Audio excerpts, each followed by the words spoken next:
Hello, hello, welcome to Tavern Ramblings. I'm John, and I'm brought to you with... Andrew from Lizard's Locations. We're going to talk about some nonsense. Absolute nonsense. Today we have, we've kind of split up these first few sessions based on looking at the classes, and we were trying to think about how to organize them. And so one of the ways we're like, let's go martial, right? And then I was like, what counts as martial? And so we came up with ranger, rogue, who else we put in Fighter, there? Barbarian. Yeah. And monk. Yep, and throwing in monk. Can't forget monk, like most people do. Yeah, like we totally didn't just do. But then we were like, you know what, then we can do a divine, we can do an arcane, but we wanted to start out with martial, right? And kind of bring us there. Yeah, we wanted to start off the first episode too with like one of the basics of Dungeons and Dragons or TTRPGs in general. And the most basic thing of whenever you create a character, whenever you start a new campaign, is the first question is, what class do I want to play? And that comes up probably even more so than what race you want to be or what heritage or bloodline you want, depending on the wording or whatever you say of whatever specific mechanics that you're using. But to be like the most basic, you take a sharp object and you stick the pointy end into a monster, and that's martial all the way, and that's a good place to start. Yeah, and I think that's great for people who are kind of getting their feet wet with most TTRPGs, right? Is going martial, because spells can get complicated real quick.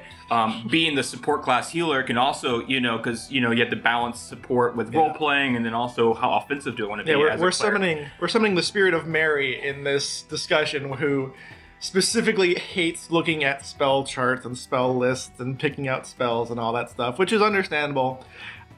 Can't relate, but it's fine. So one of the first questions I have for you, Andrew, is what's your favorite martial class? Like, do you have one, and why I do have a favorite martial class, and it's not the one, I should say that, because like I have one that I think is the best, and then I have my favorite one, because back in the day when 3.0 was running rampant and taking the world by storm, back in my very first character was a ranger, and that they've just had a very special place in my heart, even if I don't necessarily play one currently. I always like to make like a few NPCs that kind of remind me of like my old ranger character, and it's always fun. And a lot of the times John will kind of make some ranger characters. I'm just like, oh, there he is, and it's not my character, but I'm happy to see him. Yeah.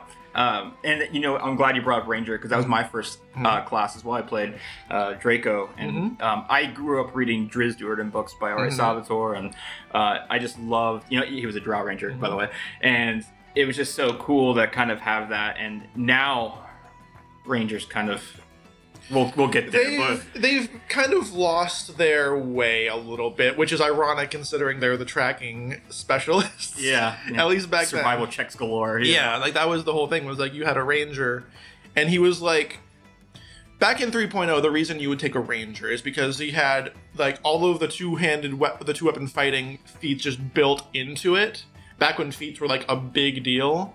And that's what I played him as. I played him as a dual-wielding, I hit somebody, I'm gonna hit again. Built him into like this whirling dervish of slaying monsters, and then sometimes he shot a bow. Yeah. But that wasn't my focus. Did you do the companion stuff too? Like, did you like having like a ranger companion? He did not have a companion, only because we were 12 at the time, and the DM was like, I don't want to deal with all of it gets complicated real quick, right? Yeah, there's a lot of stuff to keep track of at that point, and we were kind of like new. Eventually, he got a tiger companion back when he was like, when he got to like level 15, 16, and at that point we were a little bit older and we had more like ability to keep track of all this stuff.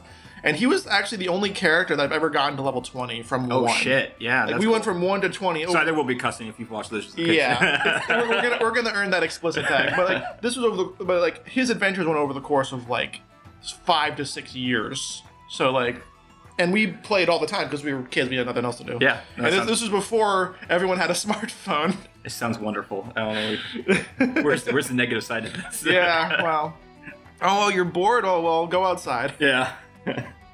So would you say that's your favorite one? That's my favorite. I do think that fighters, especially back in 3.0 and 3.5, had a huge edge. Because, like in 5.0, or 5th edition, they have bonus feats. And bonus feats in 3.0 was massive because there was a giant like branching tree of feats and like stuff you could build off of. And like there was one where like the end of one of the trees was called Great Cleave, which was if you kill something, go again. No limit. Huh.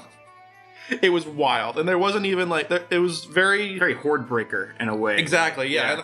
And I actually built a warlock with that kind of same build towards it so that every time I would hit my Eldritch Blast that branched into a bunch of things, if somebody died, I would get to go again. Nice. And it would just continue forever. So anytime there was like an AoE, that someone needed like, not necessarily an AoE, air quotes for that, but like if there was a bunch of like weaker enemies, like, oh, okay, I got this. And he would just obliterate everything. It was great. Warlocks were a lot of fun in 3.5 as well. Yeah. Yeah, so fighter, I mean, and fighters seem like they've stayed pretty strong with the 5e as well. Fighters have such a strong core concept. Like, you ask somebody what is a fighter, and they're going to tell you, like, it's a guy, he's got some weapons, it could be a polearm, it could be a greatsword, it could be 2 swords, it could be, like, I mean, it could be anything. Yeah. But they know what the point of that class is. It's, you're going to go in there, you're going to mix it up, you're going to tussle, and it's going to be great. And it doesn't matter if you go the more Eldritch Knight range where, like, even if you do that, it's more like an enhancement thing. Like, you're just making the things that you're doing better through magic as opposed to a different kind of flavor text. Like, instead of the Battle Master having all the little footworks and all of the martial points and all that stuff. Yeah. He just... Or combat maneuvers. Yeah, he casts a spell and he gets better. And, again, it's one of those things where, like, oh, I don't want to deal with spells. That's fine, but... Fighters have just a really good core concept. Yeah. The so for my favorite is the Ranger still. Like and especially when they made that Drake Warden. Oh my god, the Drake Warden fixed the freaking Beastmaster by far, gave them their own action economy, which I thought was needed for that. Look, anytime you give a class a dragon, it's going to be better. That's just, it's called Dungeons and Dragons. Eventually you can ride it, it can fly eventually, the breath weapon increases with ability. It's not just locked into that, I have a bear, and, you know, no offense, Vexalia, but like, you know, like I have a, my wife is so mad that I said that, poor Trinket. But the idea here is that, like, you know, it has a growing ability to it, which I really like. My actually what I think is the best class, and this is a real hot take, actually, real hot take. I think Monk is actually extremely strong. Well, and we're going to end the podcast now. Yeah. It was nice to see you guys. We're going to go and fight off the hordes of angry people outside of our house right now. I really think that the Monk, when key points are used correctly, and if the dice roll in your favor, that Stunning Strike is fucking ridiculous. I think that's the problem with Monk, though, is that it has 2 or 3 really powerful things, and then all of its power budget is expended by Flurry of Blows, Stunning Strike. And bonus actions are just... Right. That's what they're being used for. So, like, when you have that, why would you use anything else? And that's kind of the idea. That's kind of where Monk kind of is like, oh, it was it mainlines you, it mainstreams you. It really like, just... Yeah. There's one thing to do, it's the best thing to do, just do it. And the fact that it is basically, that's a universal thing. Like, all monks get that. Yeah. So, like, now you're into the point where, okay, now we need a subclass for a monk, where you're probably not going to use that subclass's abilities because you're going to be using the baseline monk. Yeah, and I think the best example of balancing that was taking Way of the Open Hand, the go-to monk, right? Versus the 4 elements, right? Because now they can throw, like, almost like elemental spells, you know? And... realistically, if I get Ice Knife as a bonus action, that's kind of cool. I might use that instead of Flurry of Blows, you know? But damn, Way of the Open Hand, Way of Open Hand, Open Ham, the quivering palm thing. Yeah, the quivering palm thing. Oh my god, that will fuck someone's day. Like, no, for sure. But again, that was one of the things that people didn't really resonate with the monk, where it feels like it's one of those things where, like, if you dip into it and you get like the baseline 1st or 2nd, 3rd level, you get just enough to be pretty good. Like that's enough to get like the flavor of monk. And the idea of like, oh man, the monk, that's where we're gonna put our Avatar: The Last Airbender elemental stuff going. Like, it's like, yeah, that's really cool. I'm gonna use Flurry of Blows and Stunning Strike and still get my other 2. And imagine if you get attack, extra attack, and then Flurry of Blows, like, shit, that's a lot. Yeah, it's a lot. I'm also thinking about just had this in my mindset. If you multi-class into Rogue Thief, where you get the extra bonus action, now, essentially, couldn't I flurry of blows twice? I don't know. Maybe this is like I'd have to look at the handbook. I would have to look that up. Yeah, but if I got attack, flurry of blows, extra bonus action to flurry of blows, that would be crazy. That would be pretty crazy. That might be, like, I think that would be to the discretion of your DM unless it is specified somewhere that I haven't seen. And you know what? I've never played a monk in 5e. I've just been like watching monks, and you know, a good example, Critical Role is Beauregard. There's a good example of a monk. I believe a homebrew class, right? Cobalt Soul. Yeah. But yeah, it is interesting. Like if you multi-class monk with something else, maybe they do get better. You know. Obviously, I'm thinking Barbarian Rage taking half damage while freaking also being a tank up front. Like, jeez, that could be ridiculous. Yeah, very true. Is it I think it's the Barbarian, and we can go ahead and switch to Barbarian a little bit too to talk about it since we haven't yet. But Barbarian has a totem subclass. I think it's the Bear, if I remember right, where they're resistant to like everything. They're resistant to everything except for Psychic. That's ridiculous. Like, holy shit. That's pretty good. Yeah. Oh my god. We can switch into Barbarian because the big old get a big axe, find a big guy, and then swing your big axe at the big guy. That's like, that is so meat and potatoes Dungeons and Dragons TTRPG. It's so good. It's just fun to do. And then the idea that it's a tank character, but you're tanking not because you're like good at dodging or that you're heavily armored. You just don't give a shit. Yeah. It's like, oh man, he almost took my arm off. That's okay. I take half damage from slashing. Who cares? So it's just like you just get a bunch of health points. You see those numbers go up on your character sheet where like you're at level 5 and you've got twice as much health as the person next to you. And you just feel like, I'm going to beat the shit out of everything because I got this big old thing that does 1d12 damage whenever I hit something, plus, you know, my +5 strength that I have because I'm a barbarian. Do you remember, gosh, it was the Long Road, our off-screen campaign. Do I remember that? Yeah. Kat was playing Holly Molly, a barbarian with a fucking hammer that was like filled with booze that she kept drinking. Yep. And she was a tank. Yeah. Like, and she was this little halfling or something like that with a dress with many pockets. And like, I remember she was fighting a monk played by Nate. Nate was this was in the Void, that whole like arena fight we had. Yeah, we all had our own. We all had like NPCs randomly generated. No, it wasn't randomly generated. You guys made the NPCs and basically handed them out to everybody, so we got to kind of experience some different characters. And I kept my character that they gave me. I'm like, I'm gonna keep this character. This is really good. Coltrane. But Nate was playing not a hat, who was a mannequin. Monk, drunk, way of the drunken fist or something like that. Yeah, but he was a mannequin that has a hat, a sentient hat that brought him to life. And it was just fight between a monk mannequin and this halfling barbarian, and it was epic. With a maul that was 3 times the size. Oh my god, it was so much fun. It was so good. Barbarians are fun to watch. They really are. Barbarians are like. I think she had 2 health points at the end when she finally took out. Was it 2 hit points, Kat? Oh, really it was very close. But yeah, it's. Barbarian is one of those ones where you can hand it to a new player and they'll know more or less how to handle that character. Because no matter what deviation you go to on the subclass, it's in a different way than the monk, because you will use the different things in your subclass. Like if you use the bear totem, you're going to use the bear totem because you get resistance to everything.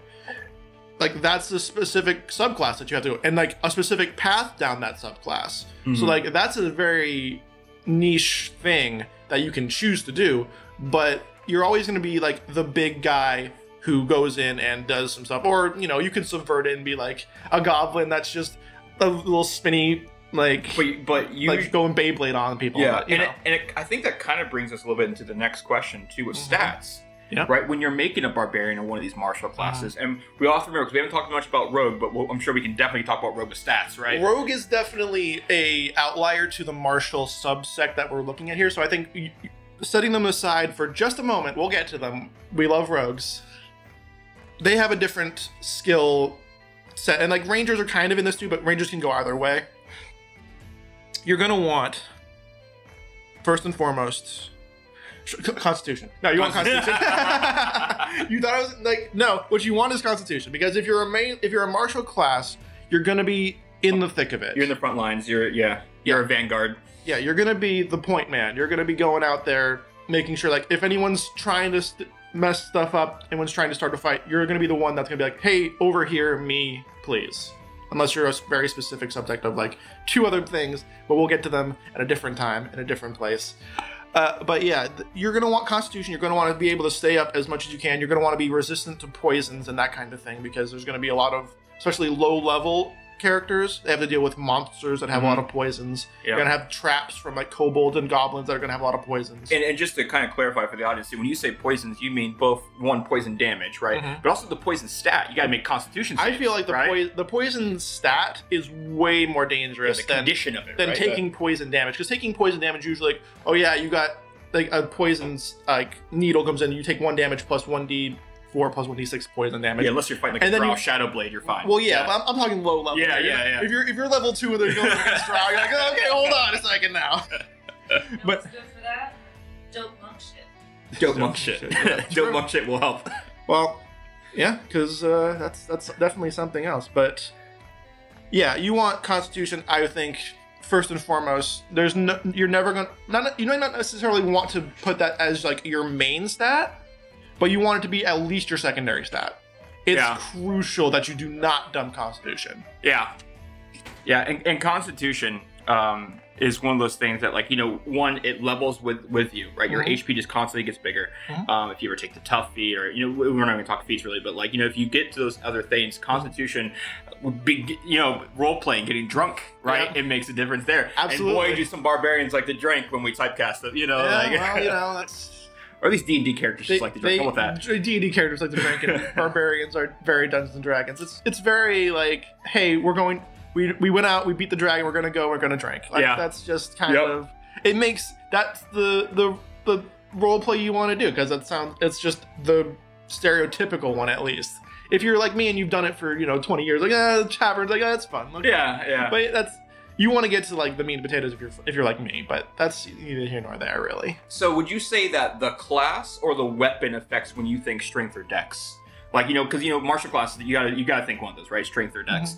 So like, I'm thinking rogue, I probably want to go dex, right? Rogue, you always want to go dexterity, unless you're doing something specific that's trying to subvert the archetype.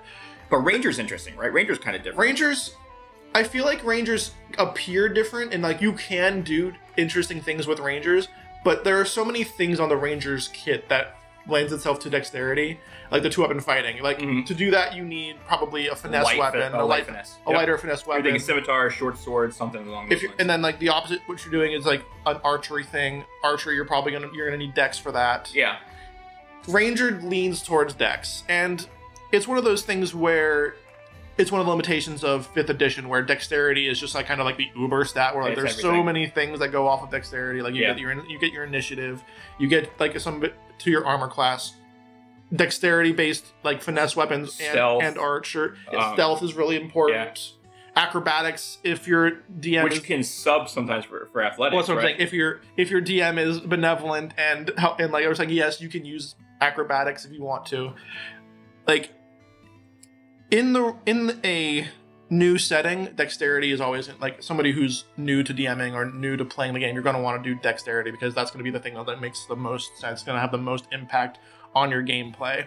And then once you get off of that, once you get into strength, then you're going into your barbarians, you're going into your fighters, you're going into your monks, kind of, because monks have their own kind of thing where they get bonuses for other things. Like I think you can add your wisdom stuff to your monk instead of like you can add like it's basically like your wisdom gets added to all this stuff. So like that's another thing that is specific to monks, because barbarians get constitution added to theirs, right? Exactly. Yeah. So but strength, if you want to have a big weapon, if you want to do a lot of damage right out the gate, strength is obviously where you want to go. If your DM is doing encumbrance, that's true. That affects. You'll want to have strength. You'll want to have someone in your party that has strength, just so they can be like the pack mule. Dude, I'm feeling that in Baldur's Gate 3 right now. Yeah, I don't put strength in my characters ever usually. So. I know. And they're like, oh man, I can't carry this. I can't carry shit. Shadowheart, please. I'll say Carlock. Oh man, what do you mean I can't pick up this gnome and throw it at somebody? Yeah, I was thinking also for, let's say, barbarian, right? They want to go away from the two, like the heavy weapon, right? The two-handed weapon. They go double hand axes, right? Sure. Those use a strength stat, right? Mm-hmm. You know what I mean? So like that's thrown weapons are use strength. That's right. Yeah, and so like and sometimes you get like interesting ones like a dagger. You can technically use because it's finesse, right? It can technically use it. But hand axes are interesting because they are strength. You know what I mean? Based. So that kind of goes into it. And then I was thinking fighters can go anything, right?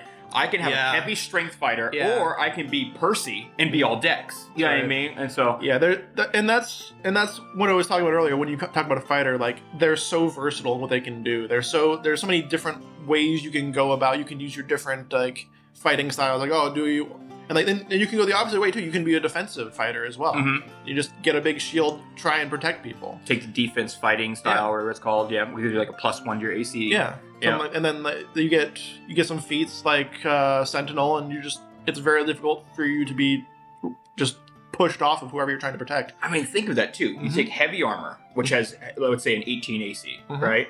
Then you throw in a shield that's +2 to your AC. Then you take the defensive stat that's +1 to your AC. That's 21 right there. That's 21. That's probably going to be more towards when you're level 4 or 5 because you're not going to be able to afford full heavy plate. Yeah.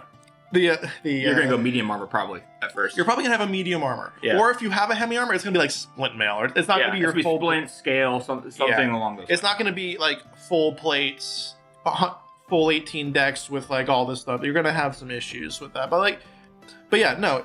Armor is always good to have if you don't plan on having a dex character. If you want to just be strength con, and then like maybe put in a little bit of wisdom because you want your character to like be able to, observe, perceive and stuff like that. Yeah. Yeah, just for all those perception checks that you're gonna have to be running into. And you could argue that a fighter more than a ranger can actually make the better archer, right? I mean, because they get all those extra attacks versus the ranger doesn't get all those extra attacks.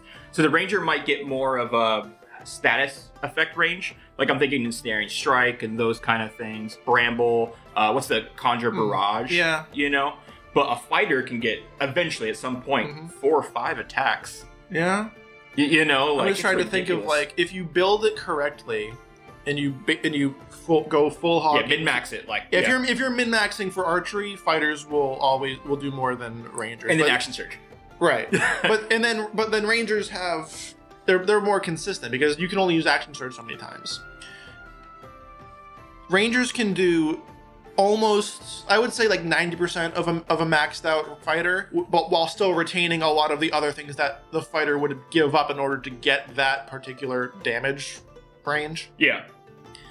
And it's just like, yeah, you could do that. I feel like it's a very specific reason you would do that.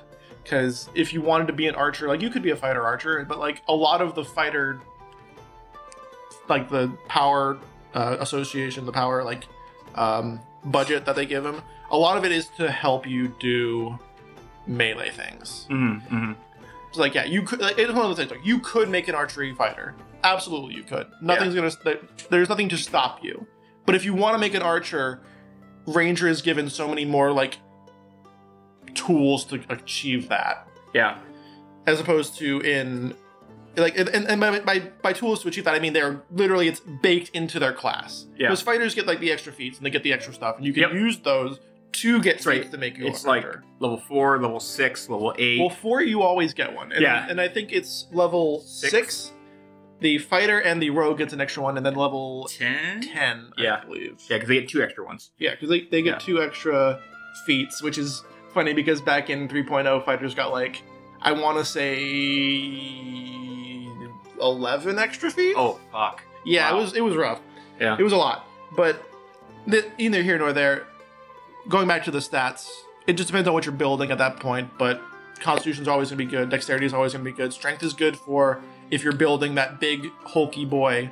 Intelligence you can throw out the window.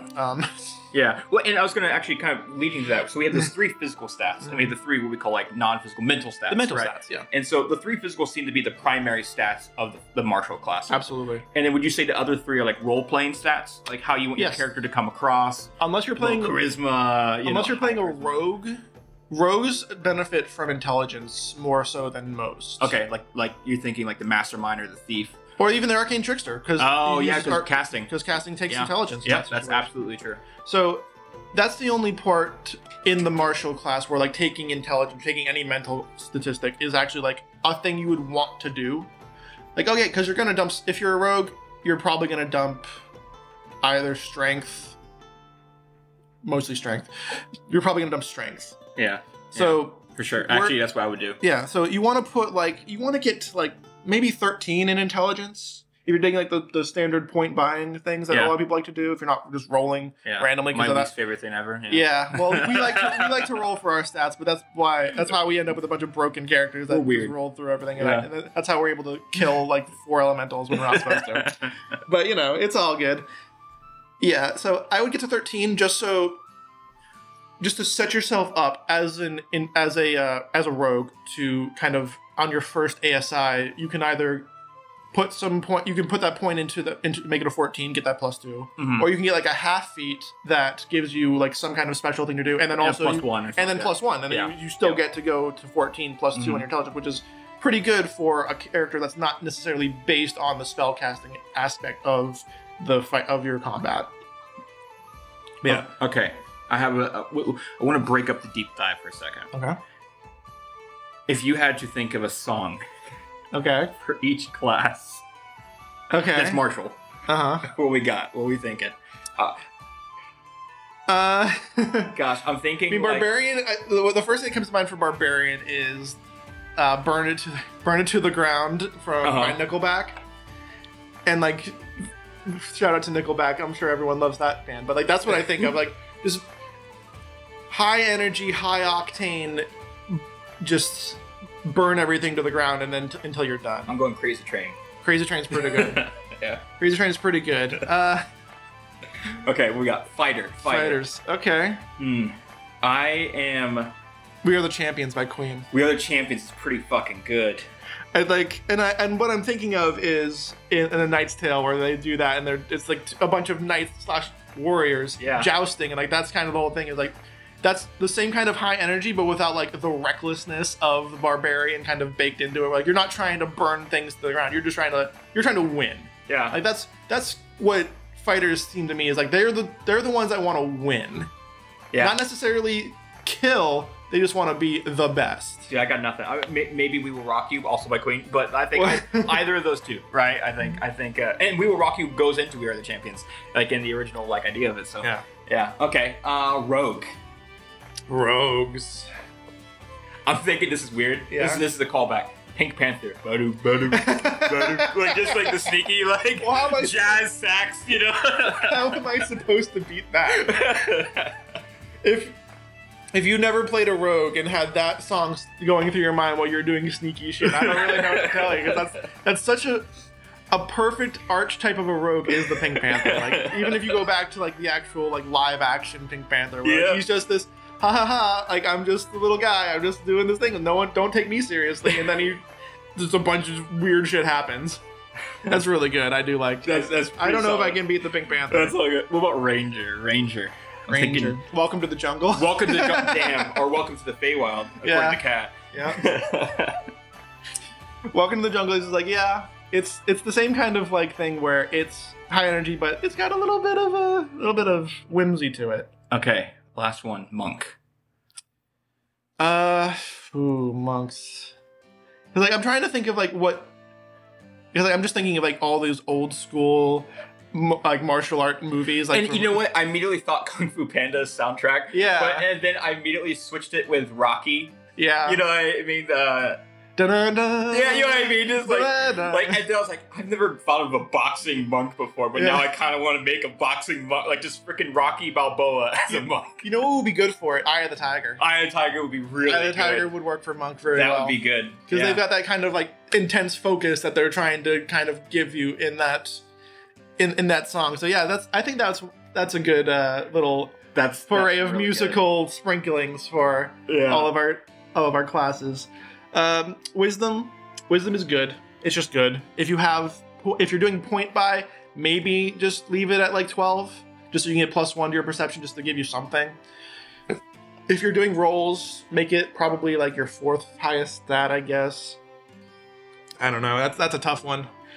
But it applies to all 4 of those classes. Yeah. So like it's really 5 of those classes. 5 yeah. classes. Oh, Yeah. I forgot about monkey again.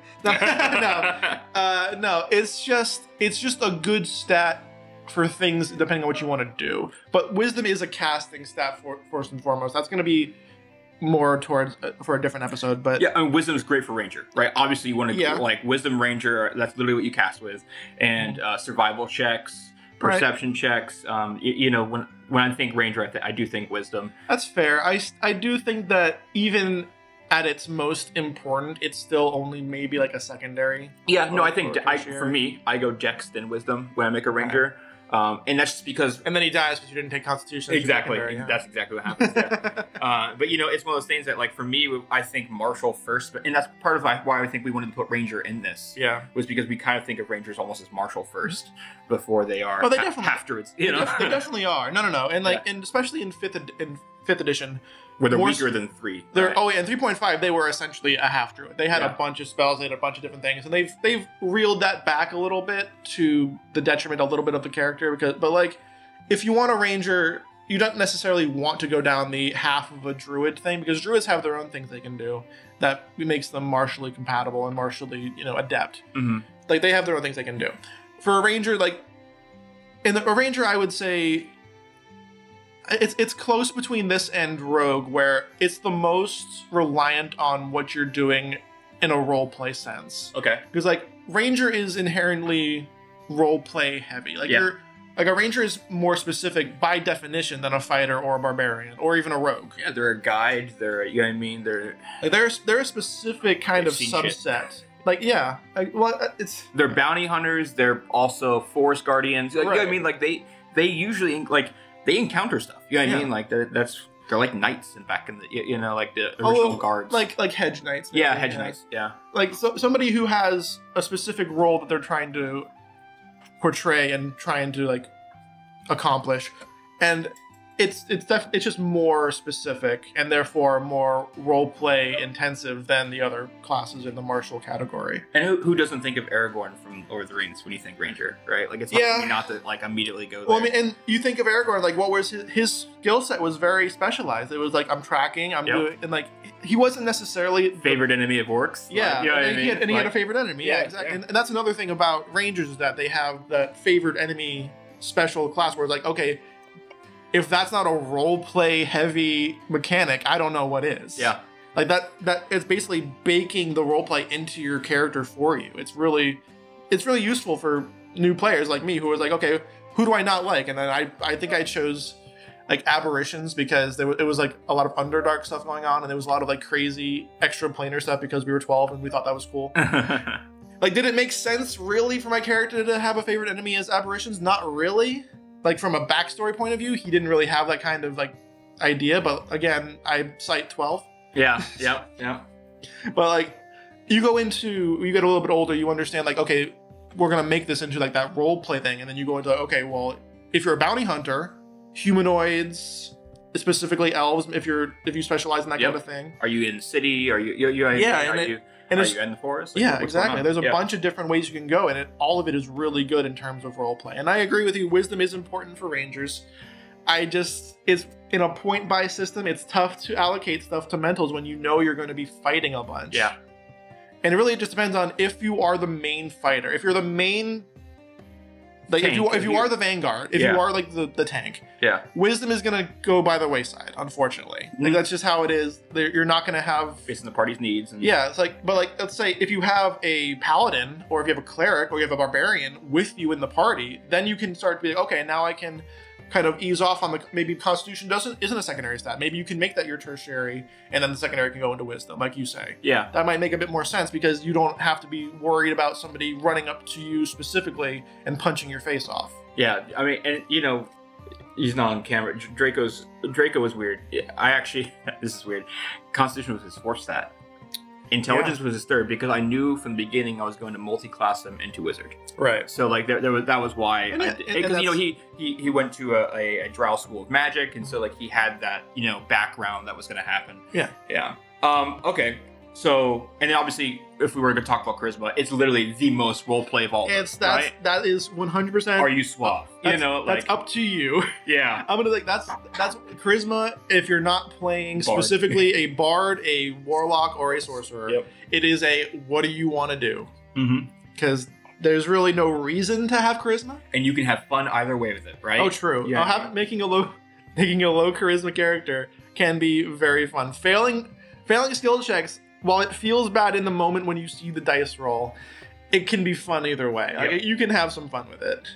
Okay. Because if your DM is clever, I should say. So, I talked a little bit about my favorite subclass. I don't think I got to hear it. So mine's the Drake Warden. It's my favorite subclass. I thought with one subclass, they fixed most of the problems with the Rangers. Sure.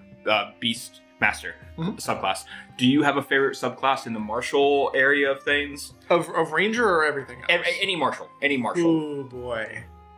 Yeah, for me, the Drake Warden, like, it just takes the cake. But and for us, you haven't played too many martials with us. I do tend to go towards spellcasting just as a rule, but I did very much enjoy the Gloomstalker of the Ranger. That was a lot of fun. A lot of people talk about that, the positives of Gloomstalker. Yeah, that's definitely something that they brought in to make it a little bit more enticing. Mm-hmm. I like that. Battle Master. That's fighter, always right? good, always fun. Yeah. It's if I had to choose one. If I had to choose one, it would probably be Battle Master. If I was like, hey, if someone said, hey, make a martial character, I'd probably make a fighter Battle Master, and that's what Assyrian is in Pillars of Creation. I built him as a Battle Master, kind of like field general style character that I really enjoy, and I really like Assyrian. Yeah, and that kind of goes into my next part with subclasses. Is do you ever use subclasses as I know I do as a DM use subclasses to influence the character? Like of an NPC? Sometimes, a lot of the time, and this is a peek behind the curtain, I don't use player character style builds. You build monsters, right? I build monster Which stat is what blocks. I do now. Yeah, based on I build monster stat blocks. And now I will say, if I have an idea for a character and it kind of like, I don't usually allow the mechanics of the books to tell me like this is how a character would act. I'm like, no. They'll do whatever they want to. If I want to give my crazy barbarian character that they've been fighting, like if I want to give them something out of a like the wild magic surge table before they had that in the barbarian anyway, because I added that eventually. But before that, it was like if I want to do something that's crazy or I want to give them like a little bit of a flavor, I'm not gonna like lock myself into but can he multi-class? Like I don't care. He's gonna do whatever he wants. Like no one's asking if an owl bear, like what level fighter an owl bear is. Like that's kind of my idea of it. Is like if it's a monster, if it's an enemy, they just have their own shit. Okay. Yeah. So for me, one of my favorite, because I do the monster stat block now. I learned that from you. And when I was designing Long Road, I based them all off subclasses, ideas, and then I started like tweaking them and stuff like that. But I remember when I was making, I think it was Olathira or Ravora, one of the enemies you guys found.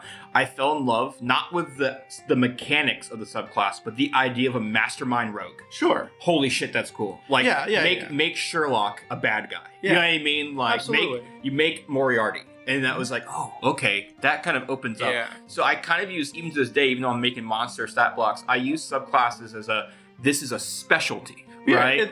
As archetypes, they're great. Yeah. Like if you want to make a character going through all of the different subclasses and be like, okay, what would this work? Oh, and like you have the, I don't remember what it's called, but the druid class, like the druid, like the circle of the fungus one. Circle of Spores. Yeah, the circle of Spores. Like that's a super cool villain archetype you can use. I don't know if specifically I would ever do that as a player character. Like it would be probably pretty cool. But like as a villain, as like a not necessarily a villain, but like as an antagonist. Yeah, can you imagine their lair? Yeah, like, exactly. Like that's so cool. Yeah.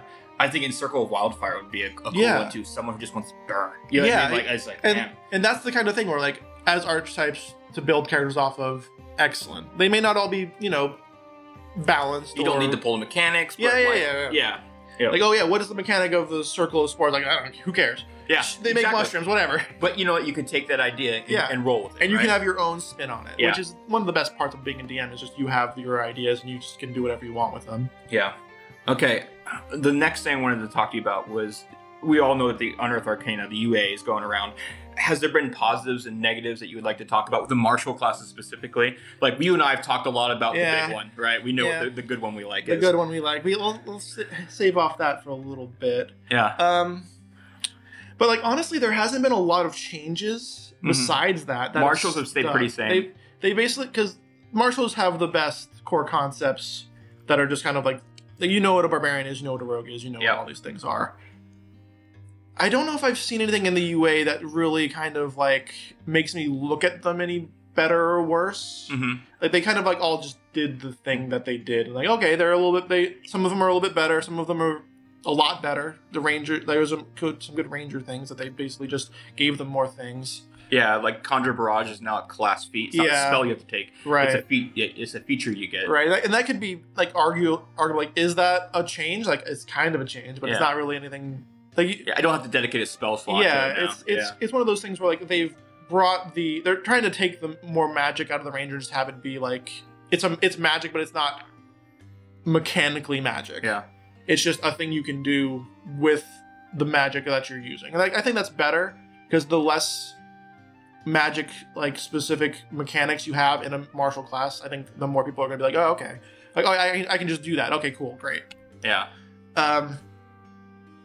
Yeah, and with the ranger, I've told you about this. My feedback, because I do all those surveys and stuff with them, and I tell them stuff I like, I tell them stuff I don't like. And one of the things I keep pushing for is the Hunter's Mark. Yep. I really want Hunter's Mark to scale in damage.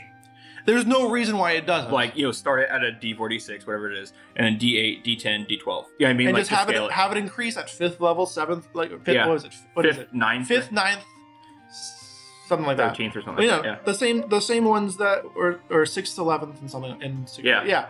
Point is, every other cantrip and thing like that scales, but Hunter's Mark doesn't. It's just like, well, why not? Yeah, I don't think it should be a spell slot. I think it should be concentration, but I don't think it should be a spell slot, and I think it should scale. And I think that will give the ranger a sense of identity that they haven't really gotten. You know, because they're trying to push ranger in a way that is the Beastmaster is their identity. But it's like, hold on, not everybody does Beastmaster as their subclass.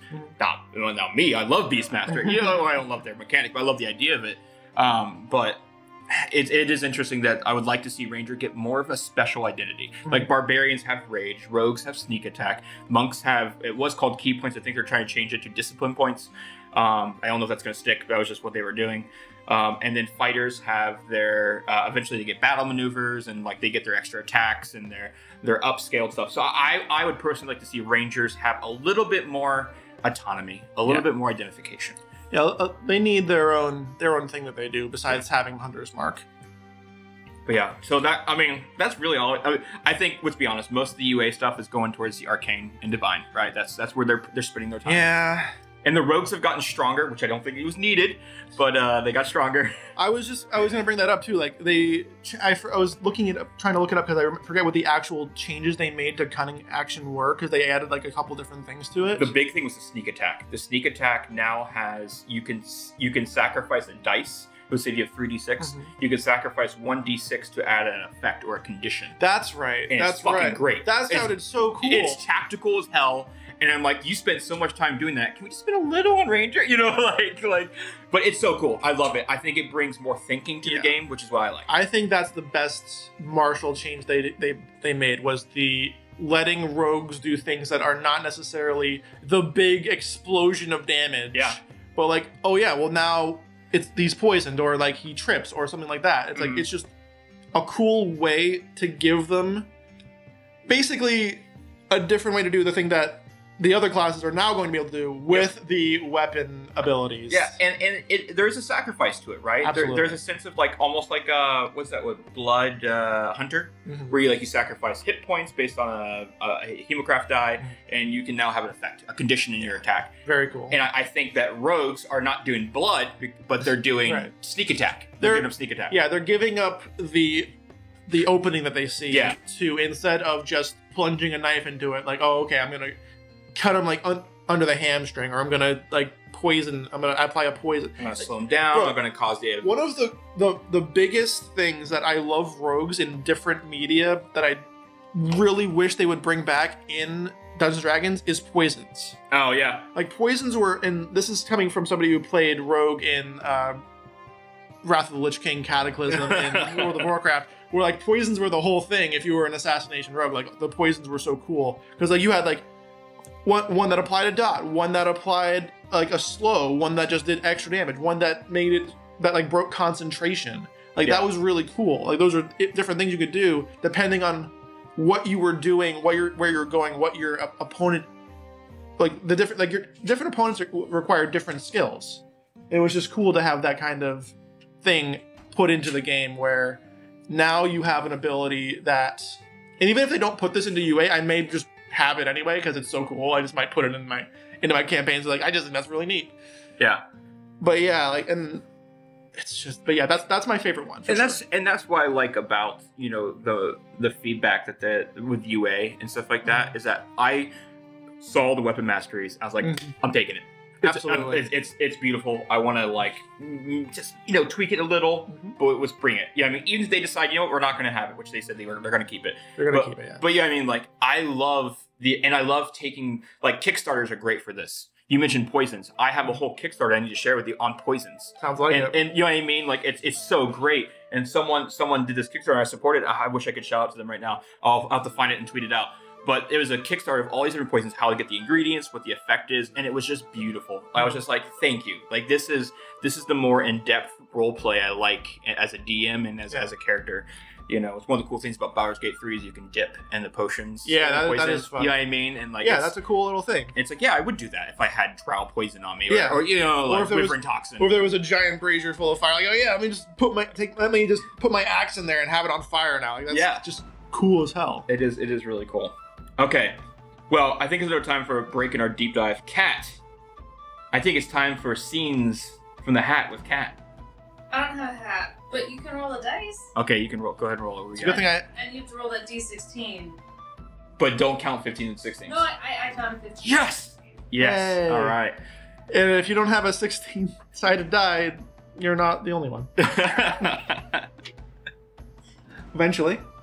What we got? 13. 13. 13? Darn, I was really hoping for 11. What are we doing here? Which one of you is going to do it, though? Oh, we'll both try it. We'll see what we got. Okay. Or whoever feels confident with it. Okay. There's a really old dungeon, and you're the halfling tour guide who is bored as hell. This is thanks to a big campaign podcast, by the way, on Twitter. Also, you should listen to them. It's really, really good. All right, as you see to your left, there's that's a beholder. We're just gonna ignore that. Should we be looking at it? No. Don't worry about it. It's just the beholder. Don't look it in the eye. Please stay absolutely still. Oh, to the right, there's a displacer beast. Hi. You are grumpy. Oh my gosh. Anyways, we'll just keep going. Hi, kitty. Okay. So we lost one. So, anyways, oh, there's a treasure chest. Whatever you do, always check every treasure chest. Don't try to perceive anything. Just open them up. Don't check for traps. Just crunch. And that's what we call a mimic. And yes, if you check to your north, there's some.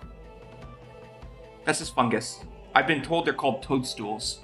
And if you keep going north down this way, nope, that's a dead end. Sorry. Northwest. If you see, that's lava. Sorry. West.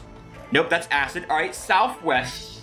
There we go. Southwest, you'll find... Oh, that's the beholder again. Okay, we're fucked. This is a very dangerous dungeon. No, I'm never going to call it because we don't award points at all in this game. Oh. So you'll have to call it yourselves.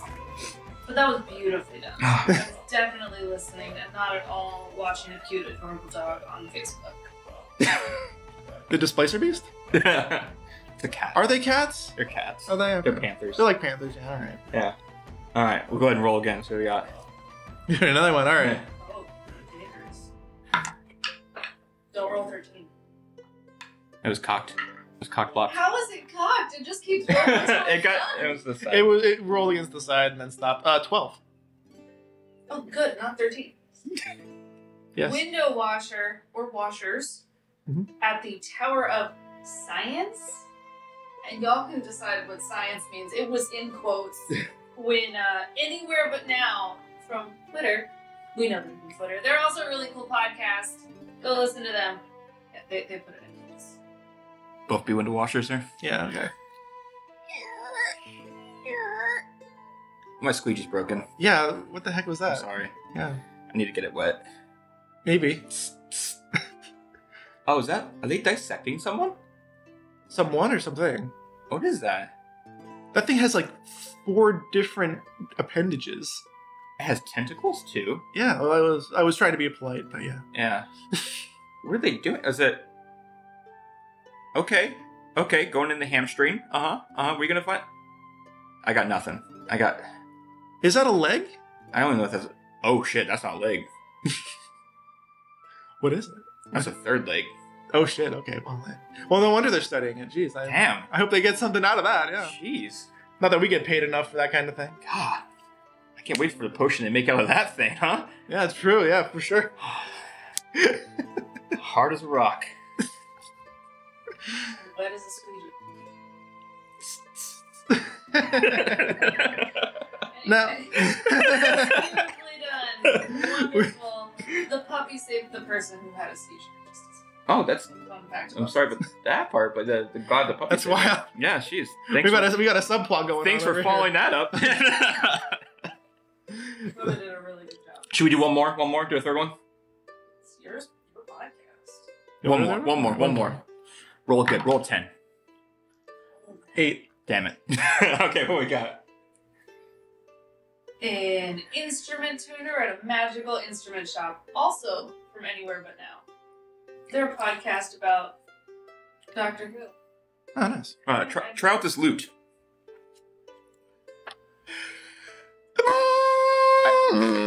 This is the loop. And that's when the instrument tuner quit his job.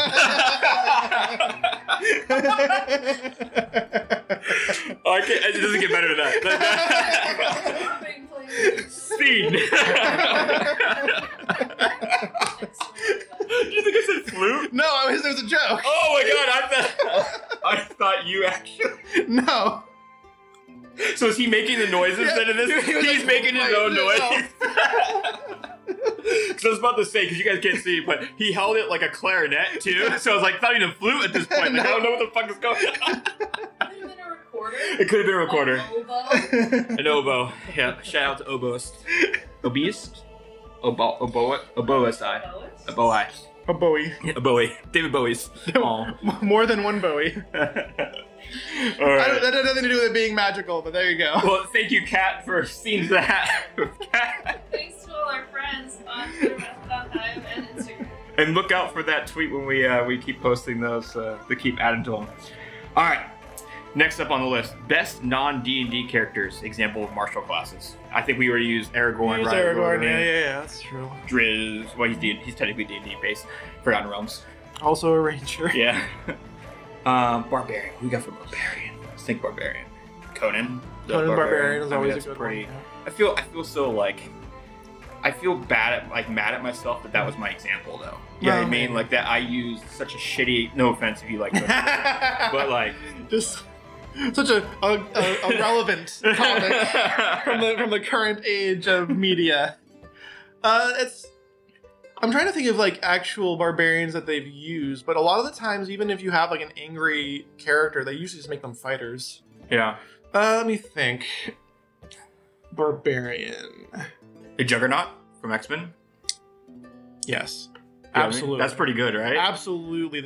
I'm gonna try and think of a better one than that, but I don't know about that one, man. That's really good. Yeah. There's literally Path of the Juggernaut too, isn't there? Like it's not like a path. No, they made it into a thing. Yeah. Man, that's so good. Sorry, I'm a huge X-Men fan, so like that comes quick through me. Yeah, like Juggernaut, and then in the same vein, like Rhino from Spider-Man. Oh yeah, yeah, absolutely, Rhino. Where he that's his whole thing is that he gets mad and just kind of breaks stuff. Everything. Yeah. Yeah. So like that's a really good example of that kind of thing. Let me think.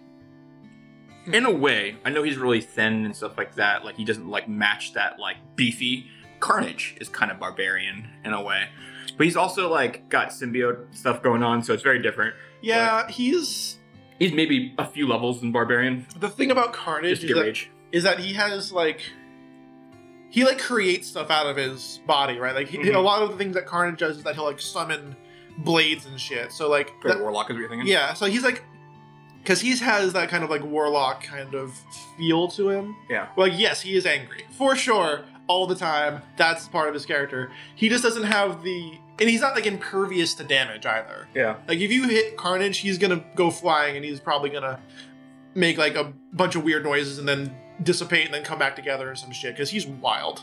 I was gonna say, actually, in the same vein of X-Men, Wolverine and Sabretooth, both barbarians, in my opinion. Sure.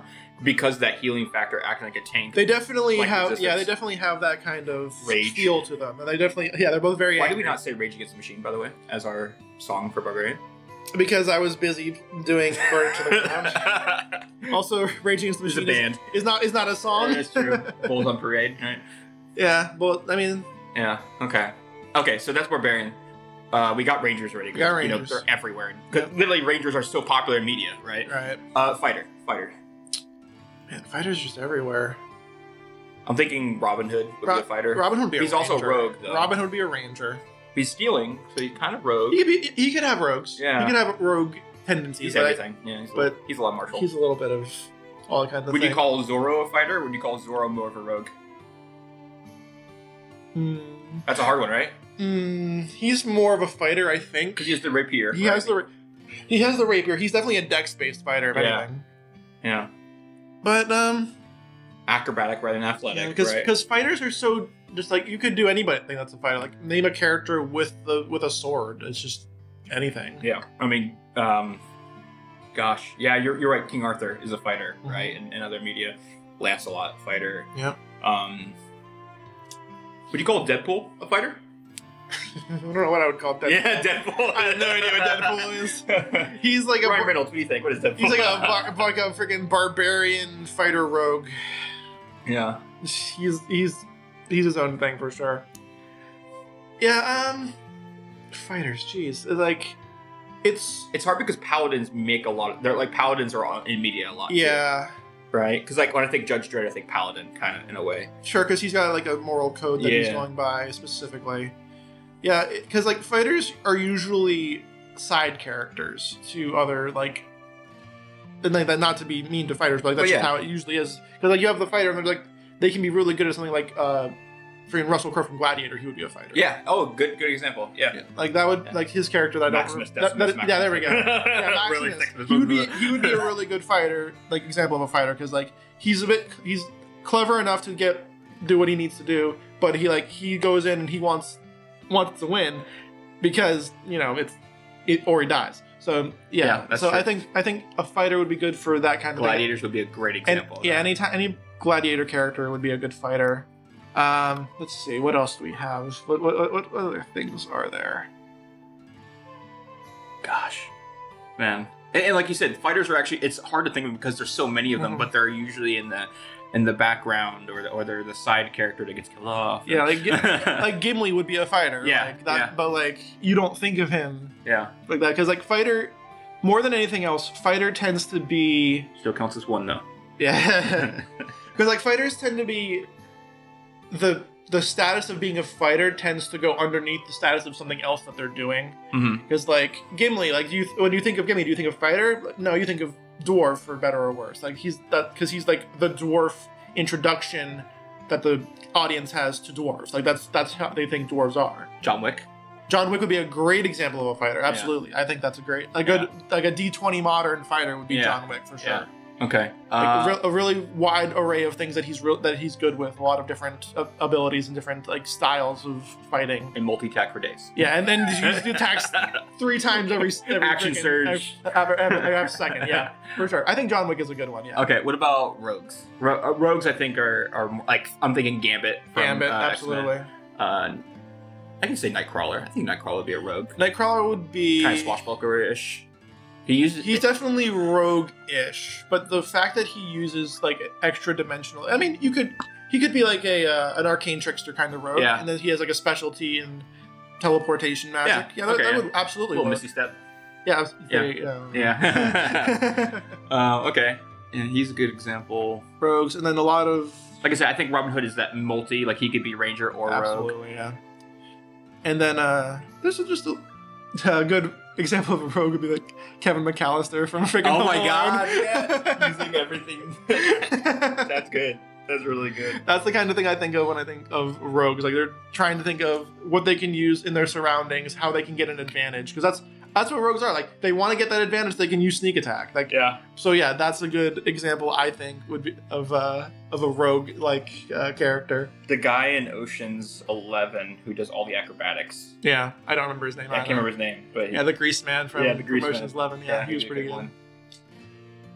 I mean, honestly, all of those All the people, cast. the entire, They're like Bard and Rogue. that is a a- rogues. that is literally a rogues gallery Yeah. of characters. Yeah. Okay, last one we got is Monk. Okay. Monk, so super martial. I mean, I grew up watching so many Jackie Chan movies growing Want to up. know a so- great example of a monk?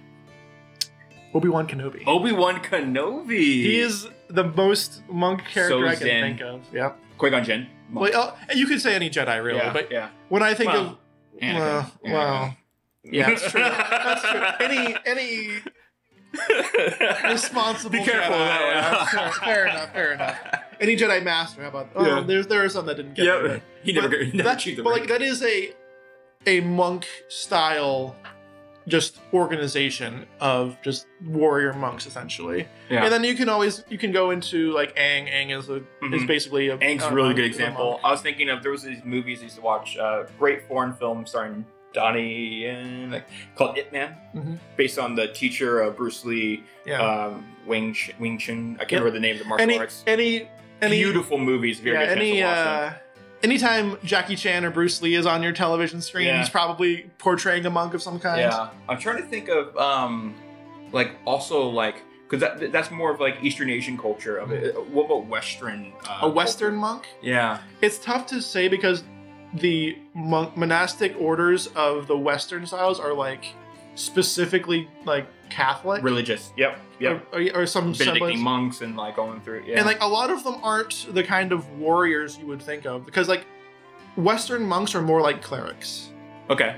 I than can they see are that. than they Yeah. are in terms of 5th edition. They're Dungeons and divine, Dragons. right? Yeah. They're like they're trying to cleanse themselves or help others along a spiritual path. Mhm. They're not trying to go out there and as much as they Robin Hood, like when they had Yeah. like Friar John or what is his name? Was it Fire. Friar Tuck? Yeah, Friar like, Tuck. like he went out there and he would mix it up a little bit, but he was pretty much always portrayed as like not especially adept at fighting. Yeah. He was there to be a spiritual guide. He was there to be a cleric.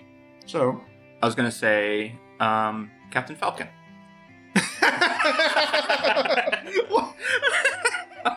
Sorry, no, that was random.